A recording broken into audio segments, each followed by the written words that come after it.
Alors Colombo, on a tous regardé la série. On a tous regardé la série. Celle-ci quand même est en meilleur état que celle de Colombo. Hein. Bravo. Il y a une petite anecdote d'ailleurs qu'il faut rappeler. Vous savez que la série Colombo, il voulait une voiture un peu atypique. Il ne savait pas quoi présenter. Et à l'époque, vous connaissez tous Roger Pierre et Jean-Marc Thibault, d'ailleurs qui nous a quittés il y a quelques jours. Ils faisaient un périple aux États-Unis. Ils ont été voir les studios de cinéma et ils avaient ça. Ils avaient une voiture comme ça. Et les studios leur ont racheté la voiture. Et on dit que c'est grâce à ça qu'ils ont trouvé la voiture pour Colombo. Voilà. C'est ce qui se dit. C'est une légende. On dit des fois les légendes. Alors le propriétaire, il y en a deux ou il y en a qu'un? Il y en a qu'un. C'est moi. Tu es un frère jumeau? Non, un ami, mais c'est vrai qu'on se retrouve. Ah bon, moi je pensais que vous étiez jumeaux. Alors là, on nous le dit souvent, mais non. Ah ouais. Voilà. Après, qui se ressemble, ça semble, on dit. Voilà. Donc on a sous les yeux une 403, mais pas n'importe laquelle. 403 cabriolet. Cabriolet. 1960. 1960. Première main achetée par mon papa à l'époque. Ah oui, d'accord. Une première main. Eh ben dis donc. Alors, il faut rappeler que la 403, la berline, a été présentée, si je m'en rappelle bien, en 1956. Hein, en 56, on a des voitures déjà qui sont sorties, comme la DS. On a la Frégate, là, pour situer un peu la voiture avec ses concurrentes. Peugeot, à l'époque, construit la 203. Ça va petit à petit remplacer la 203, mais pas tout de suite. Un Peugeot a toujours fait ça. Ils sortent un modèle, mais l'autre continue pendant quelques années d'être reproduit. Donc, elle va remplacer la 203, elle reprend l'architecture du moteur, hein, la base du moteur. Elle va produire la 403 en berline. Elle va la produire également en break. On dit pas break à l'époque, on dit commercial. Utilitaire, pick-up, même si on dit pas non plus pick-up, je sais plus ce qu'on disait à l'époque. Et la version haut de gamme, le cabriolet, que vous avez sous les yeux. Alors le cabriolet, bien sûr, c'était le haut de gamme hein, de l'époque. Avant la 403, il y avait la 203 cabriolet, le coupé également. Pour la 403, ils vont sortir que le cabriolet, ils vont jamais sortir le coupé. Pas coupé, mais il y a eu une version hardtop, un accessoire hardtop. Très rare, très rare. Voilà. Il y a très peu de hardtop qui ont été produits. Et aujourd'hui, celui qui a un hardtop de 403, ça vaut des sous. Hein. Voilà. Alors la 403 s'est arrêtée dans les années 60. Je ne sais plus à quelle époque, la berline. Non. Non, plus tard. Si, dans les années 60, ça s'est arrêté. Hein. Oui, dans les années 60. C'est ce que j'ai dit. Pas en 60, dans les années 60. Hein. Alors le cabriolet, il a été produit de quelle année à quelle année? Vous savez 60. Donc 60, c'est les premières années du cabriolet. 59, le premier doit être 50, il me semble que c'est 59, voilà. 59. Et je crois que les berlines ont dû s'arrêter en 64 par là. Il me semble que la 404 était déjà sortie. Donc les cabriolets ont dû suivre aussi. Voilà. Alors une 403 cabriolet, c'est comme une 403 berline. L'architecture est la même. Tout est pareil, les pièces sont pareilles. Ce qui change, c'est le renfort du châssis avec deux logerons.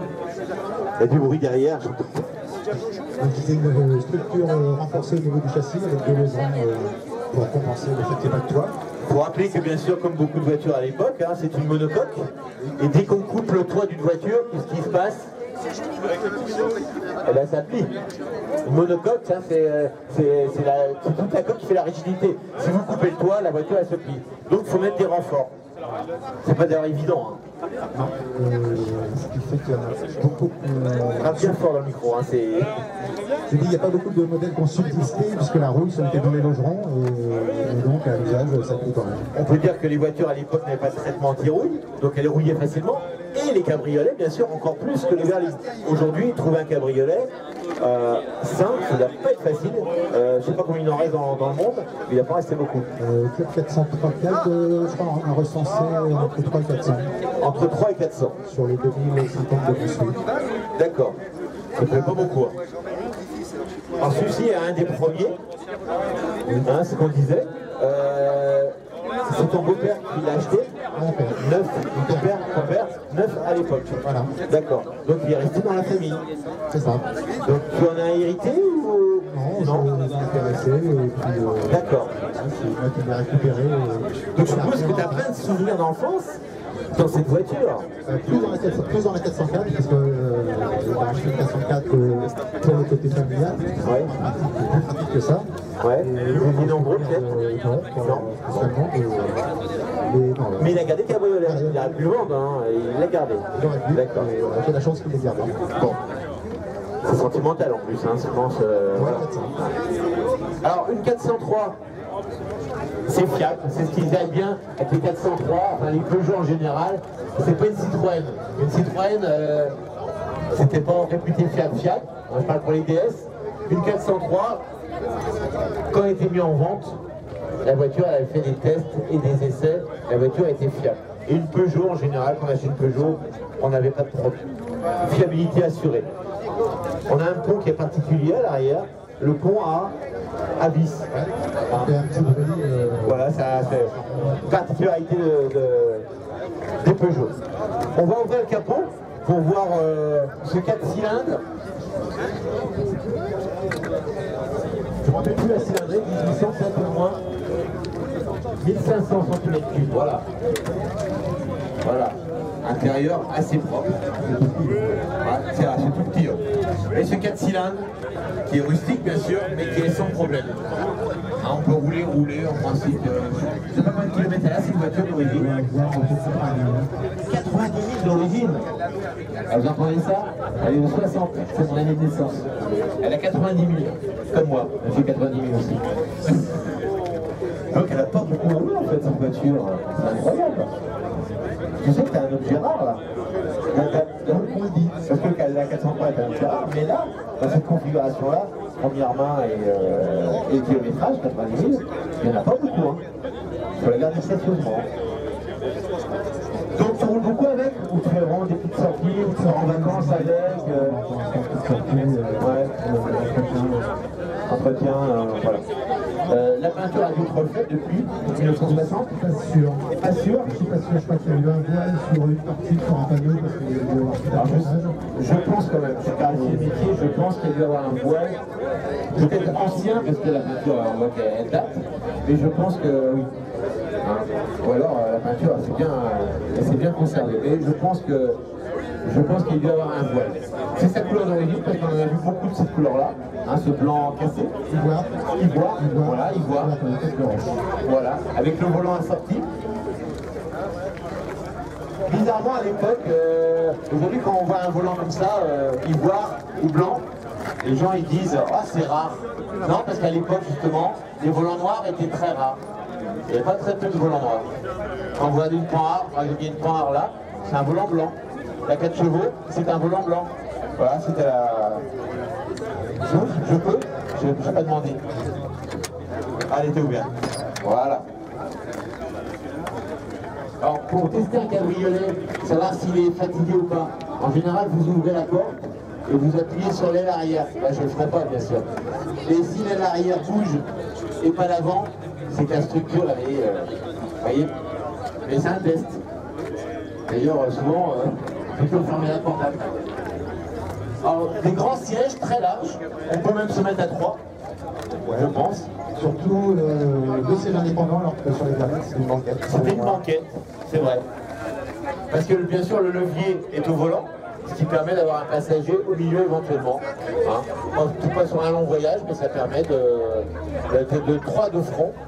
Et à l'arrière, par contre, bien sûr, la place est plus étroite. Pourquoi? Par rapport à la berline, c'est plus petit. Parce que bien sûr, vous avez le coffre de la capote qui réduit l'espace à l'arrière. Sur la berline, on peut mettre 3 personnes. Ici, on peut en mettre que 2. 2 enfants, voilà. Donc à l'intérieur, bien à côté de moi. Bien à côté de moi. Oh, ça va être sympa. Il fait beau, on est dans un cabriolet mythique, parce que la 403 cabriolet, c'est un cabriolet mythique. On est bien là. Franchement, on est bien. Hein, on est franchement bien. On est avec des sièges en cuir.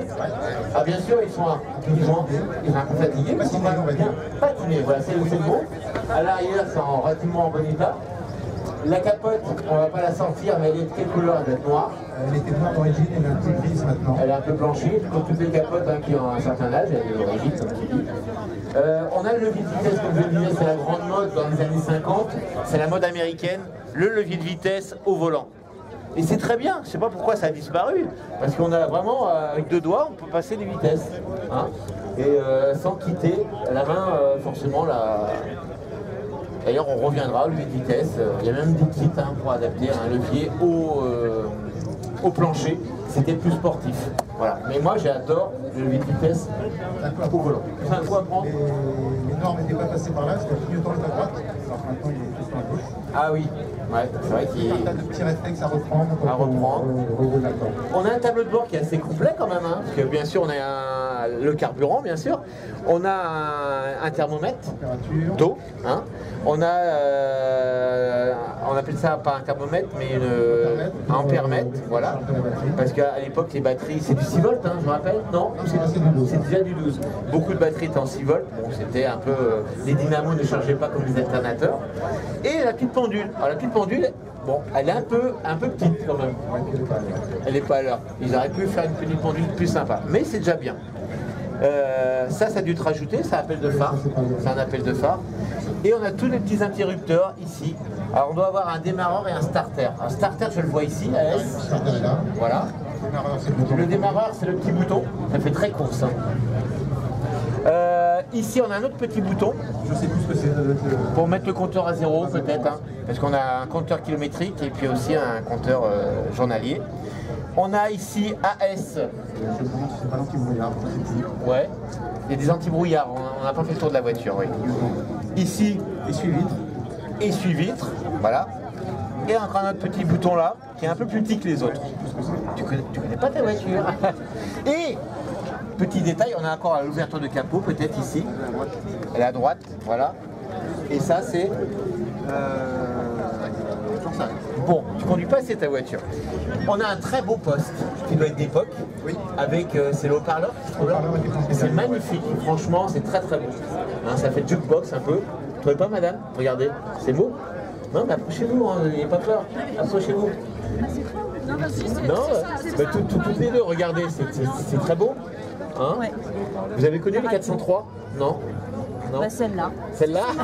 On s'est connus grâce à cette 403 d'ailleurs. C'est vrai? Ah, vous êtes d'accord. Bah, alors là, on disait, il y a plein d'émotions dans cette voiture. Il y a plein d'émotions, c'est très très bien. Là, ça rappelle plein de souvenirs aussi, c'est une grande mode ça. Ah ouais, ça c'est vrai. Les pare-soleils souvent sur les cabriolets étaient translucides comme ça. Hein, j'avais une Caravelle, moi, c'était comme ça. Voilà. Et un rappel bien sûr des couleurs qu'on retrouve des sièges. Même si là on est sur du simili, on est plus sur du cuir. Voilà. Le sigle Peugeot. Alors le sigle Peugeot c'est un lion, ça rappelle l'usine qui se trouve à Sochaux. C'est le lion de Belfort je pense. Hein, c'est ça je pense. Voilà, on a fait le tour de cette voiture. Alors le public, comment vous la trouvez? Non? Partirait bien un week-end comme ça, tous les deux. Hein? Ouais, avec des enfants derrière. On va regarder le coffre quand même. On peut mettre... Il y avait des versions avec compresseur Constantin, ça vous pouvez la rendre plus cher. Alors il n'y a pas de version avec compresseur, ça n'existe pas. Par contre, il y a des accessoiristes qui font les compresseurs. Peugeot n'a jamais fait de compresseur. Mais on peut acheter des compresseurs. C'est des... voilà, Constantin. Alors, ah, ça fait sur le public. Plus anecdotique que le coffre, c'est un bordel. Voilà. Et donc ça sert à quoi? Ça sert à faire le plein. Voilà. Non? Vous n'êtes pas d'accord avec moi? Ça sert pas à faire le plein? Alors Peugeot, il n'y a pas que c'est Peugeot qui faisait ça. Les Américains avaient lancé la mode. Hein, ça cache un bouchon d'essence, c'est jamais très très beau, ça fait un peu verru. Et là on le cache. Ça c'est génial quand même. On devrait en sortir des choses comme ça aujourd'hui. Voilà. Sur la 404, c'était derrière la plaque de matriculation. Voilà. Pourquoi? Parce que souvent les réservoirs étaient à plat et c'était plus simple. Ah, moi j'avais une BM aussi, c'était pour s'aller à la plaque. Il y a beaucoup de gens qui ont copié. On peut pas voir le coffre alors? Oui, c'est vrai. Non, mais c'est comme tu veux. Hein. Je ne sais jamais ce qu'on va trouver dans le coffre quand ils ouvrent. Des choses de compromettants, on ne sait jamais. Des restes de la veille, je sais pas. depuis toute la semaine dernière. Des bouteilles, oh bah, des bouteilles vides. Eh ben, ça montre au moins qu'on a un coffre assez conséquent. Parce que c'est le coffre de la berline en fait, il n'est pas plus grand ni. Ça doit être pareil. Ça doit être pareil, hein. Et donc c'est bien parce que on peut partir en vacances, j'allais dire en week-end, mais non, en vacances en mettant quelques valises. Et il est toujours possible de mettre un attache-remorque, d'avoir une caravane, d'avoir une remorque. Comme les remorques, je en connais. Donc ici on a la roue de secours que tu as protégée par une bâche. On voit très bien la coulotte d'essence que tu nous as fait voir. Voilà, on peut partir à l'aise en vacances avec. Une très très belle auto. Hein, le public, comment vous la trouvez cette voiture hein, vous pouvez applaudir voilà, en te remerciant. Et on a vraiment présenté un modèle. C'est quoi la moto? D'accord. Merci, merci à toi. J'ai oublié ton prénom. Jean-Marc. Merci Jean-Marc. À bientôt. Une très très belle auto, une première main. Elle est de 1960, elle a 90 000 au compteur. Vous vous rendez compte? Des voitures comme ça, on n'en trouve plus. Déjà en version cabriolet c'est rare, mais en première main, 90 000 km. Il faut la garder cette voiture, une voiture de famille. On va laisser repartir. Laurence, l'année, l'année 60, on va revenir sur l'année 60.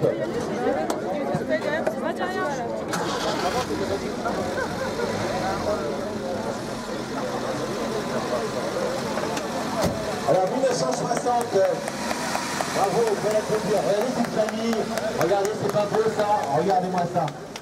Fantastique.